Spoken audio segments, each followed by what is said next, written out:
It began on the night the wind forgot how to move. Tom Harding had lived 53 years on that stretch of Montana land without ever feeling truly alone. Even when his wife passed, even when his son stopped calling, even through the long winters when silence became his only companion, there had always been the wind.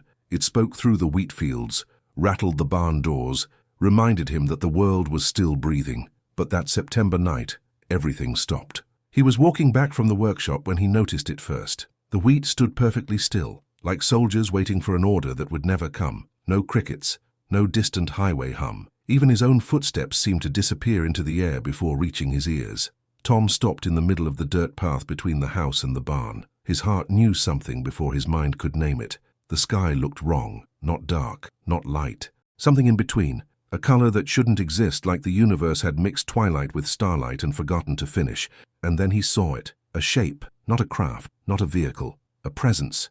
It hovered above the north field, maybe 200 feet up, silent as thought itself. No engines, no heat distortion, just there, as if reality had simply made room for it.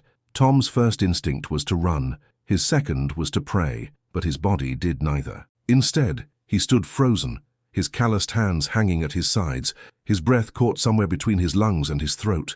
The presence descended, not quickly, not slowly. It moved the way a memory surfaces, inevitable, gentle, already known. As it came closer, Tom could see it wasn't solid. It pulsed with light that seemed to breathe, edges that shifted like water reflecting moonlight, and within that light, a form began to take shape. Human, almost. 7 feet tall, maybe more. Slender but not frail. Skin that looked like it was woven from starlight and shadow, constantly shifting between transparency and substance. No mouth, no nose, but eyes. 2 deep wells of gold that looked through him, into him, past every wall he'd ever built. Tom should have been terrified. Every rational cell in his body screamed that this was impossible, that he was having a stroke or had finally snapped after years of loneliness. But terror never came.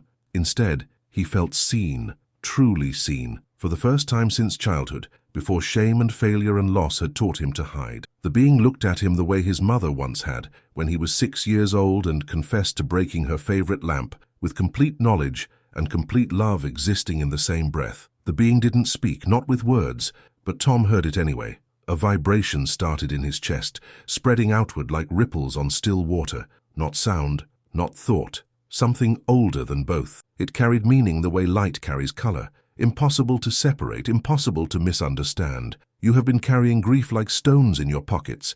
You think it makes you stronger. You think it honors what you've lost. Tom's knees weakened. How did this thing know? How could it see the weight he'd been dragging for 7 years, since the afternoon he found Sarah cold in their bed, her heart finally giving up the fight against the cancer that had hollowed her out 1 cell at a time? She is not gone. Nothing is ever gone. Energy transforms. Love transforms. But the essence, what you called her soul, that is woven into the fabric of everything. You have been speaking to her without knowing it. Every time you stand in the wheat field at sunset, every time you run your hand along the railing she painted blue, she has been answering. A sound escaped Tom's throat, something between a laugh and a sob. His logical mind tried to fight back, to call this insanity, but his heart knew better. His heart had always known the difference between alone and accompanied, between silence and presence. The being moved closer, not walking, gliding. The wheat beneath it didn't bend. You were chosen to understand because you already believe without believing. You were taught to separate heaven from earth, spirit from matter, God from creation. But these divisions are human inventions. What you call God is not separate from the universe. It is the universe becoming conscious of itself. What you call Jesus was not God's Son sent to die. He was God remembering how to be human. Tom's breath came in shallow gasps. This contradicted everything Reverend Morrison had preached at Sunday services for decades, everything his grandmother had read to him from her leather-bound Bible, everything he'd been taught about salvation and sacrifice and blood covering sin. But something in his chest, something deeper than belief, deeper than fear, recognized truth when it heard it. Your species has mistaken the message. Jesus did not come to take your punishment. He came to show you what you really are. He came to demonstrate that human consciousness can merge with divine consciousness, that death is a doorway, not an ending, that love is not a commandment, it is the fundamental force holding every atom together, The being raised what might have been a hand. Light poured from it, not harsh but warm, like honey made of sunshine. The light touched Tom's forehead, and suddenly he wasn't standing in his wheat field anymore. He was everywhere. He felt the rotation of the earth beneath his feet and the pull of distant galaxies above his head. He sensed the wheat growing, each stalk connected to every other through an invisible web of chemical signals and electrical impulses. He felt his own heart beating in rhythm with a rabbit's heart 300 yards away, with a hawk's heart circling overhead, with Sarah's heart, yes, Sarah's heart, still beating somewhere in the fabric of everything, transformed but not extinguished. And he understood. Jesus hadn't been killed to satisfy an angry God's need for blood. That was a story humans told themselves because they understood payment and transaction, crime and punishment. The truth was simpler and more profound. Jesus had shown them how to die consciously, how to surrender the illusion of separation and merge back into the infinite. Every miracle, every healing, every moment of impossible love, they were demonstrations of what happens when a human being stops believing in limitation and starts remembering what they really are. Children of the same source that creates stars. The vision released him. Tom gasped, stumbling backward, his hands gripping his knees as he fought to remember how to breathe. The being stood motionless, those golden eyes, patient and endless. You will tell no one. Not because the truth is dangerous, but because they are not ready to hear it.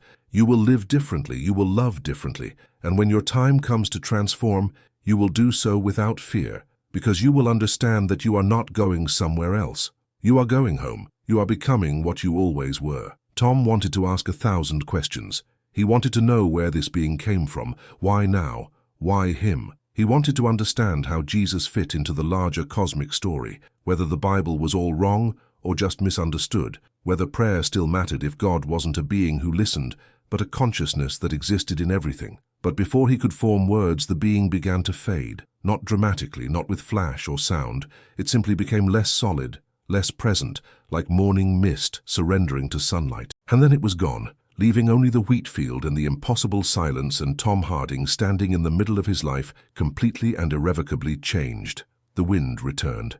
It started as a whisper through the wheat, then built to its normal evening song. Crickets resumed their chorus. Somewhere in the distance, a semi-truck shifted gears on the highway. The world clicked back into its ordinary rhythm, as if nothing had happened, as if the entire universe hadn't just cracked open to show him what lay beneath. Tom walked back to his house on legs that didn't quite work right.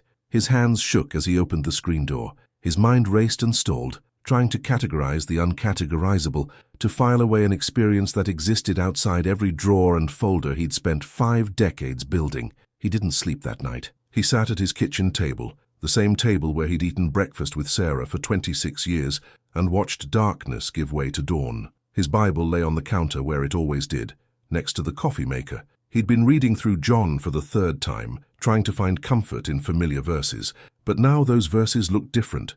In the beginning was the Word, and the Word was with God, and the Word was God. Tom had always read that as poetry, as mystical language he couldn't quite grasp, but now he heard it differently. The Word, vibration, frequency, the fundamental resonance from which all matter emerged, not metaphor, physics. The light shines in the darkness, and the darkness has not overcome it. Not a promise about good versus evil, a statement about consciousness, about awareness being the ground of being, the thing that cannot be destroyed because it never existed in the way we think existence works. His hands trembled as he turned the pages. By the time the sun fully rose, Tom had made a decision. He wouldn't speak about what he'd seen, not to Pastor Morrison, not to his neighbor Frank, who sometimes stopped by for coffee and complaints about grain prices, not even to his son Michael, if Michael ever called again. He would live it instead. The changes started small. Tom had always been a capable farmer, efficient, practical, focused on yield and profit and survival. But now he found himself standing in the wheat field for hours, just watching, noticing things he'd never seen before. The way insects created highways through the stalks, the mathematical precision of how seeds arranged themselves, the silent communication between roots, chemical messages traveling through fungal networks that connected every plant like neurons in a vast underground brain. His wheat grew better that year, not because he used different fertilizer or irrigation techniques. It grew better because he paid attention, because he stopped seeing his field as a resource to be extracted and started seeing it as a living system he was privileged to participate in. Mrs. Chen at the grain elevator noticed when he brought in his harvest. "Best yield I've seen from your land in 20 years, Tom. What's your secret?" He smiled, but didn't answer. How could he explain that the secret was love? Not sentimental emotion, but active attention, conscious participation, treating the soil and the seed and the water as partners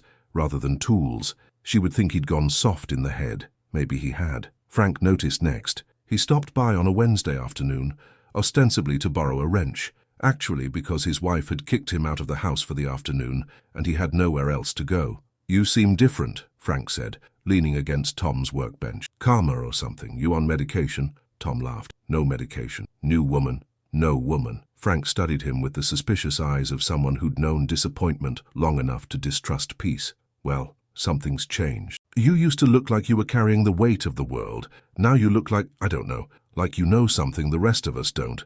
Tom met his eyes. "Maybe I just stopped fighting so hard." "Fighting what?" "Everything." Frank shook his head. "That's a dangerous way to live, friend. You stop fighting, the world will eat you alive." But Tom had learned something that night when the wind stopped. The world didn't want to eat him. The world wanted to include him, wanted to flow through him and around him, wanted to use his consciousness as a point where the universe could experience itself. Fighting had never made him stronger.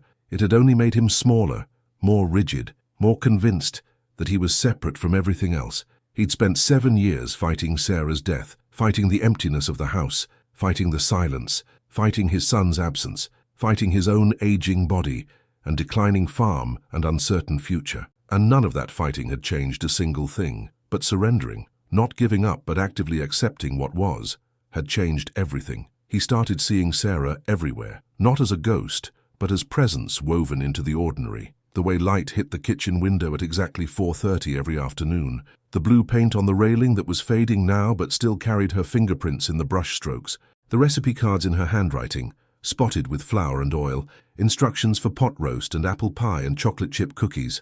She wasn't gone. She was transformed. Energy cannot be created or destroyed. Every physics student learned that law. But Tom was starting to understand it differently. Sarah's consciousness, her love, her essential self, those things hadn't vanished. They'd changed form, dispersed into the world like light through a prism, becoming part of everything while remaining somehow specifically herself. He started talking to her again, not in grief, but in conversation. "I'm thinking about selling the back 40, he said one morning, standing on the porch with his coffee. "Frank says I'm crazy, that land values are going to spike, but I don't think I need it. What do you think?" The wind picked up, carrying the scent of wheat and wild grass. A hawk cried overhead. Tom felt the answer in his chest, not as words but as knowing. Let it go. He sold the land 3 weeks later to a young couple who wanted to try organic farming. Frank thought he was senile. Pastor Morrison looked at him with concern and asked if he needed someone to talk to. But Tom felt lighter than he had in years. 4 months after the encounter, Tom's son finally called. "Dad, it's Michael." Tom almost dropped the phone. It had been 2 years since they'd spoken. 2 years since that terrible Christmas, when Michael had driven 8 hours with his new wife to spend 48 hours in barely concealed tension, both of them counting the minutes until they could leave. "Michael, good to hear your voice." A pause. "You okay, Dad? You sound different." Everyone kept saying that. Different. Changed. Like they could sense something but couldn't name it. "I'm good. Better than I've been in a long time." Another pause. "Look, I know I haven't been a great son. After Mum died, I didn't know how to. I felt like if I came back there, I'd just get swallowed by all that sadness. Does that make sense?" Tom felt compassion bloom in his chest, warm and expansive. Before the encounter, those words would have hurt, would have confirmed his belief that he was alone, that even his own son couldn't bear to be near him. But now he heard the fear behind the words, the pain. Michael hadn't been running from Tom. He'd been running from his own grief. "It makes perfect sense, son. You don't have to explain. I want to visit, if that's okay. Maybe next month? Jenna wants to meet you properly. She says I've been carrying too much guilt, and it's not good for us."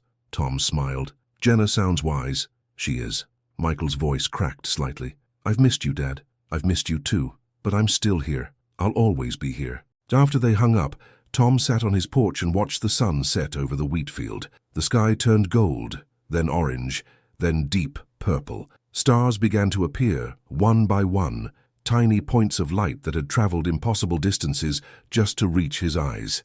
He thought about Jesus, not the Jesus of stained glass windows and gold crosses, not the Jesus who demanded blood sacrifice and perfect obedience, but the Jesus who touched lepers, who ate with prostitutes, who told stories about seeds and soil and tiny mustard plants growing into vast trees. The Jesus who understood that the kingdom of heaven wasn't a place you went after death. It was a state of consciousness you could enter right now, in this body, on this earth, simply by recognizing that separation was illusion. Love your neighbor as yourself, not as a commandment, but as a statement of fact. Your neighbor is yourself. Every consciousness emerges from the same source, expressions of the same infinite awareness, temporarily convinced they are separate. Jesus had tried to tell them. He'd tried to show them through miracles that physical laws were flexible, that consciousness could shape matter, that death was not an ending, but humans couldn't hear it. They needed their categories, their divisions, their clean lines between sacred and profane, heaven and earth, God and creation. So they killed him. And then, in a strange twist of psychological protection, they turned his death into the very thing he'd been trying to dismantle, a transaction, a payment, a way to maintain the old paradigm of angry God and sinful humanity, judgment and salvation. But what if the resurrection wasn't about Jesus paying for sin? What if it was about Jesus demonstrating that consciousness survives physical death, that the body is a temporary vehicle, but the awareness that looks through your eyes is indestructible? Tom wasn't sure he believed in the second coming anymore, not the way Reverend Morrison preached it, with trumpet blasts and clouds opening, and Jesus descending like a cosmic warrior to separate sheep from goats. But he believed in transformation. He believed that humanity was heading towards some kind of collective awakening, a moment when enough people remembered what they really were, that reality itself would shift. Maybe that's what the rapture really meant. Not good people disappearing and bad people being left behind, but consciousness reaching critical mass. The illusion of separation finally becoming unsustainable. Humanity collectively remembering that we are not separate beings competing for resources on a dying planet, but individual expressions of one infinite awareness, learning about itself through billions of unique perspectives. The being had said Tom would live differently. He was starting to understand what that meant. It didn't mean becoming a preacher or a prophet. It didn't mean abandoning his farm or his routines. It meant bringing consciousness to everything he did, treating every action as sacred, seeing every person as another version of himself wearing a different mask. He started shopping at the grocery store differently, making eye contact with the checkout clerk, asking her name, genuinely listening when she talked about her daughter's soccer games. He started waving at every car that passed his property, whether he knew them or not. He started leaving water out for the coyotes, even though they occasionally took chickens. They were just trying to survive like everyone else. Small things, but they added up. One Sunday, Pastor Morrison stopped him after service. "Tom, you haven't taken communion in months. Is something troubling you?" Tom chose his words carefully. "Not troubling, Pastor. Just questioning." "Questioning what? Whether Jesus died to save me from God or to save me from my own illusion of separation." Pastor Morrison's face tightened. "That sounds like New Age thinking, Tom. Dangerous territory. The Bible is clear. Jesus died for our sins. His blood covers our transgressions. Without that sacrifice, we're lost." Tom nodded slowly. "I respect that you believe that, Pastor, but I'm starting to think that maybe we've been reading it wrong. What if Jesus wasn't showing us how to escape earth and get to heaven? What if he was showing us how to bring heaven here?" The pastor's eyes filled with concern, the kind of concern usually reserved for people who'd lost their grip on reality. "I think you should come talk to me privately. Let's have coffee this week." But Tom never made that appointment, not because he was avoiding Morrison, but because he no longer needed permission to believe what his heart knew was true. The seasons turned, and Tom turned with them. Winter came to Montana the way it always did, slowly at first, then all at once. Snow buried the wheat fields under blankets of white silence. The barn creaked in the wind. Ice formed crystal gardens on the windows, and Tom found himself grateful for the stillness. He spent the long evenings reading, not just the Bible anymore, but everything he could find about quantum physics, about consciousness studies, about the mystics who'd seen beyond the veil throughout history. He read about Meister Eckhart, who'd claimed that God was not separate from creation, but the ground of being itself. He read about the Gnostic Gospels, banned by the early church because they suggested that salvation came through knowledge rather than belief. He read about Buddhist concepts of emptiness and Hindu ideas of Brahman, the ultimate reality that existed before and beneath all form. And he found the same truth echoing through all of it, dressed in different languages, wearing different cultural clothes, but fundamentally identical. Consciousness is primary. Matter emerges from it. Separation is illusion. Love is the organizing principle of the universe. Jesus hadn't been unique in understanding this. He'd been one of many who remembered. Buddha had remembered. Krishna had remembered. Lao Tzu had remembered. Every mystic who'd ever lived had touched the same truth, that the observer and the observed are not separate, that the kingdom of God is within, because the divine is not a being, but the aware presence looking through every pair of eyes. But Jesus had appeared at a particular moment in human history, in a particular culture, carrying a particular mission. He'd come to a people who'd forgotten that God was love and had started believing God was law, a people who thought righteousness came from external obedience rather than internal transformation. So he'd demonstrated a different way. He'd touched the untouchable, forgave the unforgivable, loved the unlovable. Not because he was following rules, but because he'd dissolved the illusion that anyone was separate from him. When he said, "Love your enemies," he wasn't issuing a difficult moral command. He was stating a fact. There are no enemies. There are only other versions of yourself wearing different costumes, playing different roles in the cosmic drama. Tom understood now why the being had chosen him, not because he was special or holy or pure, but because he was broken open, because grief had shattered his certainty, loss had dissolved his defenses, loneliness had stripped away his pretensions.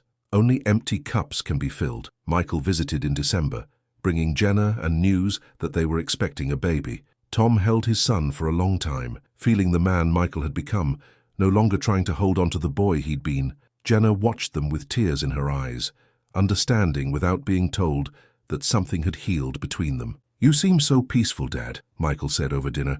"I was worried about you being out here alone, but you're not alone, are you?" Tom smiled. "No, son, I'm not alone. Did you meet someone? In a way, but not the way you're thinking." Michael glanced at Jenna, then back at his father. "Dad, have you been going to church?" "Not as much as I used to." "But you still believe in God and Jesus and all that?" Tom considered the question carefully. "I believe in what Jesus was trying to show us. I'm just not sure the church understands what that was." Jenna leaned forward, her eyes bright with interest. "What do you think he was trying to show us? That we're not separate from God, that we never were, that the whole story about sin and punishment and needing to be saved, that's just human fear talking. What we really need saving from is our own forgetfulness. We forgot what we are. Jesus was trying to help us remember." Michael looked uncomfortable, but Jenna nodded slowly. "Like we're already home, we just don't realize it?" "Exactly." They stayed for 3 days. Tom taught Michael how to fix the barn door that had been sticking. Jenna helped him sort through Sarah's things, gently suggesting that perhaps some could be donated, that holding on to everything wasn't the same as honoring her memory. "She'd want these blankets to keep someone warm," Jenna said, folding a quilt Sarah had made by hand. "She'd want her kitchen things to be used, not stored in boxes." Tom knew she was right. He'd been clutching Sarah's possessions like talismans, thinking that letting go of her things meant letting go of her. But he understood now that Sarah wasn't in the things. She was in the love, and love didn't live in objects. It lived in the space between people, in acts of kindness, in moments of genuine connection. They donated 6 boxes to the church thrift store. Pastor Morrison accepted them with a tight smile, clearly still concerned about Tom's spiritual state, but too polite to press the issue. After Michael and Jenna left, Tom felt lighter, not because they'd taken Sarah's things, but because Michael had finally forgiven him, and more importantly, had forgiven himself for not being able to fix his mother's dying, for not being present enough at the end, for all the small failures that grief magnifies into enormous sins. Forgiveness was another thing the church had made complicated. They'd turned it into a transaction. Confess, repent, receive absolution. But real forgiveness wasn't a transaction. It was a recognition, a seeing clearly that there was never anything to forgive in the first place, because everyone was always doing the best they could with the consciousness they had available. Tom was learning to forgive himself for not saving Sarah, for not being a better father, for all the years he'd spent asleep going through the motions, convinced that survival was the same as living. Spring arrived late that year, but when it came with fury. The wheat fields exploded with green life. Wildflowers Tom had never noticed before carpeted the ditches with purple and gold. Birds returned from their winter migrations, filling the air with song, and Tom felt it all more intensely than ever before. as if his senses had been upgraded, as if the encounter with the being had opened channels in his perception that had been closed his entire life. He could feel the wheat growing, not metaphorically, literally, a tingling awareness that spread through his body when he walked the fields, a sense of green life pushing upward through dark soil, roots extending downward in search of water, leaves unfurling to capture light. He could sense the mood of his land, whether it needed rest or was ready to produce, which sections were stressed and which were thriving, not through analysis or testing but through direct knowing. Frank thought he was crazy when Tom explained why he wasn't planting the southeast quarter that year. "It's your most productive section," Frank protested. "Why would you leave it fallow? It needs rest." "Land doesn't need rest. It needs fertilizer and irrigation and proper rotation." But Tom stood firm. And when late summer brought a drought that devastated crops across 3 counties, Tom's wheat still thrived. The sections he'd planted produced twice their normal yield. The section he'd left fallow had somehow retained moisture better than anywhere else, creating a reservoir that fed the surrounding areas through underground channels. Frank never said anything, but he started asking Tom's advice before making planting decisions. Other farmers noticed too. Word spread quietly through the community, not about aliens or mystical experiences, but about Tom Harding's uncanny ability to work with his land rather than against it. People started showing up at his door with questions. "How do you know when to plant?" "I listen." "Listen to what? Weather reports?" "No, to the land itself." They'd nod politely and leave, probably thinking he was eccentric but harmless. But a few of them, the ones who were desperate enough or open enough, would try his methods, and their yields improved. Tom was teaching without preaching, demonstrating without explaining, showing that there was another way to live, one based on partnership rather than domination, listening rather than controlling, trust rather than fear. It was the most Christian thing he'd ever done, and he never mentioned Jesus once. Summer brought tourists through the area, city people escaping to the mountains, stopping at gas stations and diners along the way. Tom was filling his truck at the local station when he overheard a conversation between 2 men. "Did you see that thing in the sky last night?" one asked. "Shooting star, probably." "No way, it was too slow, and it moved in patterns, like it was looking for something." Tom's heart jumped. He approached them carefully. "Excuse me, where did you see this?" The first man pointed north. "About 20 miles up the highway, near that old grain elevator. Scared my wife half to death. She wanted to call the police.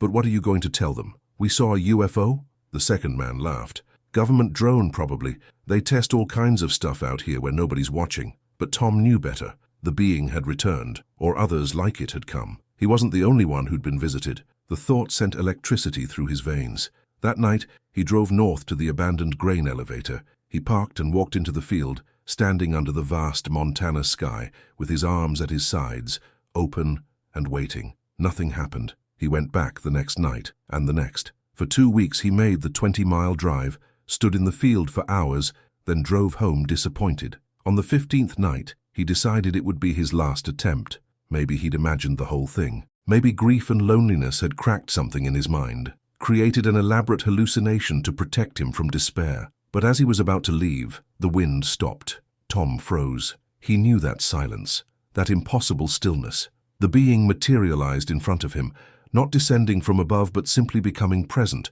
as if it had been there all along waiting for him to notice. Those golden eyes looked into him with the same infinite patience. "You have learned well. You are living the teaching without speaking the teaching. This is the only way truth spreads, through demonstration, not declaration." Tom found his voice, though it came out as a whisper. "Why did you come back?" "To show you what comes next, to prepare you for the transformation. The rapture, the second coming." Those words carry too much distortion. But yes, a shift is approaching, not because God has scheduled Judgment Day, but because humanity is reaching a tipping point. Enough consciousnesses are waking up that the collective field is beginning to change, what you call the morphic resonance. When enough people remember what they are, it becomes easier for others to remember. Tom's mind raced. How long? Time is not linear the way you experience it. From your perspective, within 2 generations, your grandson's children will live in a very different world. Will it be violent, catastrophic? It will be both easier and harder than humans imagine. Those who resist the shift will suffer greatly. Those who surrender to it will barely notice the transition, like waking from a dream, briefly disorienting, then obvious.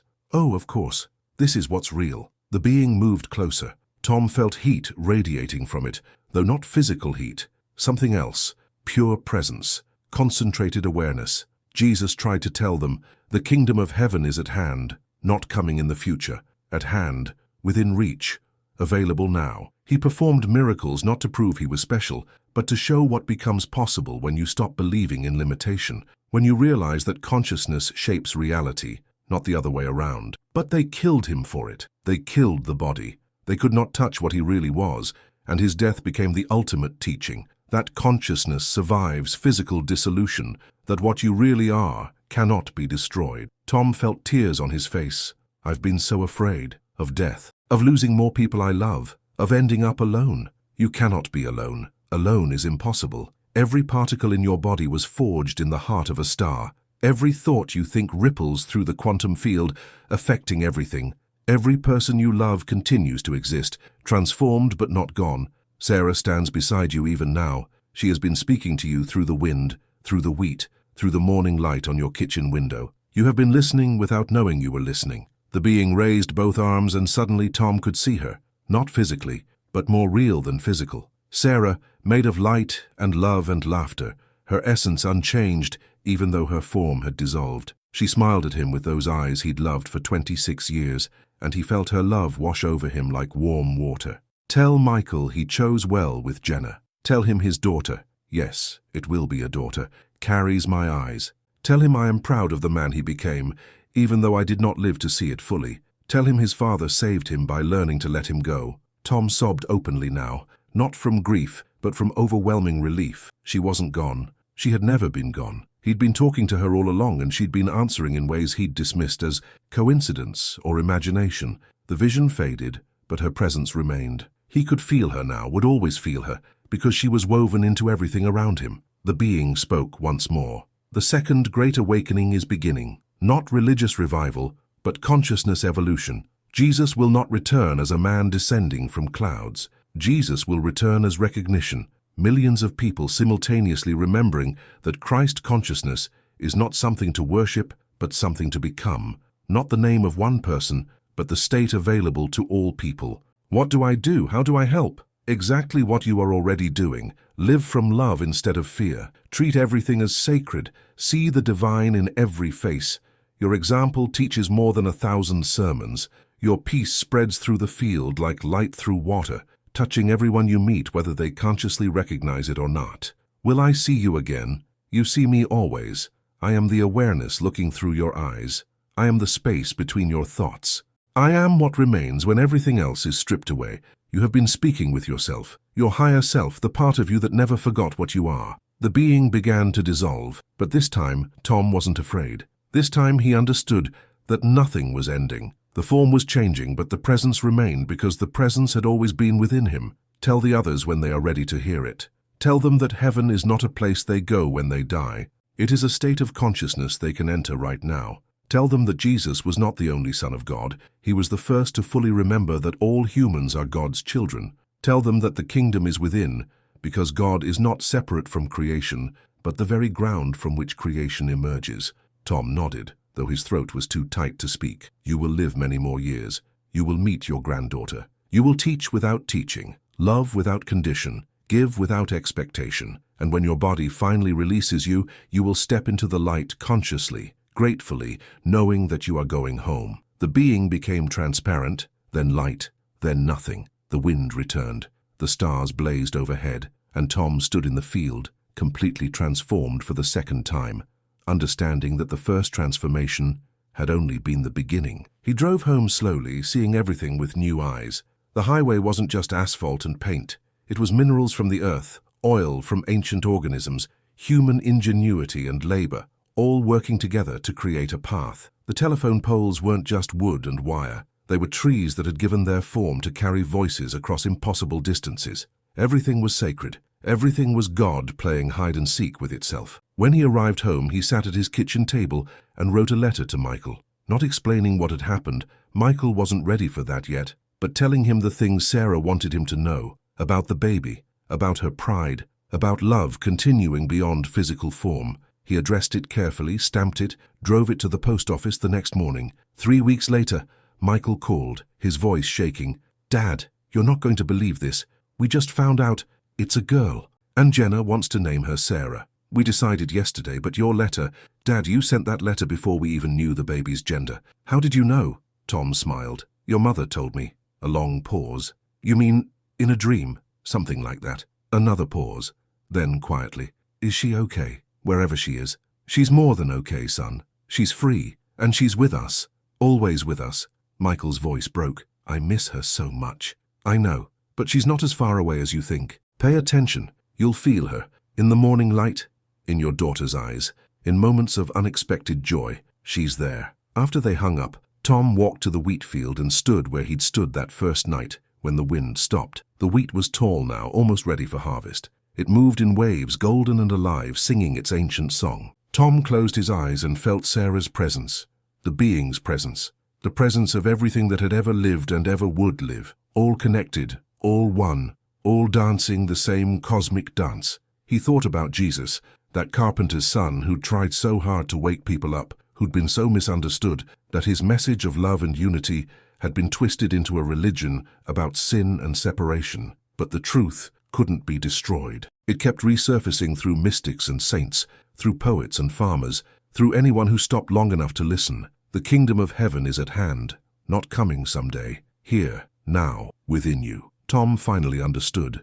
The second coming wasn't about Jesus returning to earth. It was about earth remembering it had always been heaven, about humanity waking from the dream of separation and recognizing the divine in every face, the sacred in every moment, the eternal in the ordinary. And it was already beginning, in small ways, in quiet transformations, in farmers learning to listen to their land, in sons forgiving their fathers, in granddaughters carrying their grandmother's eyes. In every act of genuine love and kindness and attention, the shift was happening, not dramatically, not with trumpet blasts and apocalyptic destruction, but steadily, inevitably, like wheat growing, like seasons turning, like consciousness evolving toward the reunion it had always been destined for. Tom opened his eyes. The sun was setting, painting the sky in colors that didn't have names. He felt at peace, not because all his questions were answered, but because he'd learned to live inside the mystery. He would continue farming, continue being a father, and soon a grandfather, continue living his simple life in this small corner of Montana. But everything would be different, because he was different. He had been visited by the divine, and the divine had shown him what Jesus had been trying to show everyone, that you don't have to go anywhere to find God. You don't have to die to enter heaven. You don't have to be special or chosen or saved. You only have to wake up. You only have to remember. You only have to open your eyes and see that everything you've been searching for has been here all along, hidden in plain sight, waiting patiently for you to notice. Tom walked back to his house as stars began to appear. Tomorrow he would harvest his wheat. Next week he would help Frank repair his tractor. Next month he would drive to see Michael and Jenna and meet his granddaughter for the first time. He would live, fully, consciously, gratefully. He would love everyone he met, because he would see in their eyes the same divine spark that looked through his own. He would treat every moment as sacred, because he now understood that all moments were sacred.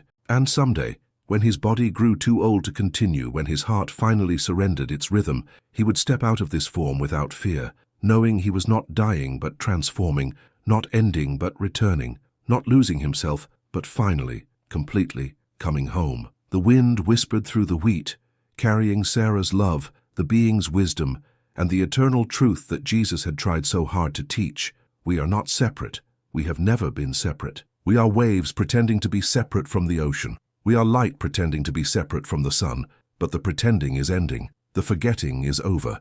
The great awakening is beginning. And in a small farmhouse in Montana, a man named Tom Harding smiled in the darkness, understanding that he had been chosen not because he was special, but because he was ready, ready to remember, ready to awaken, ready to become what he had always been.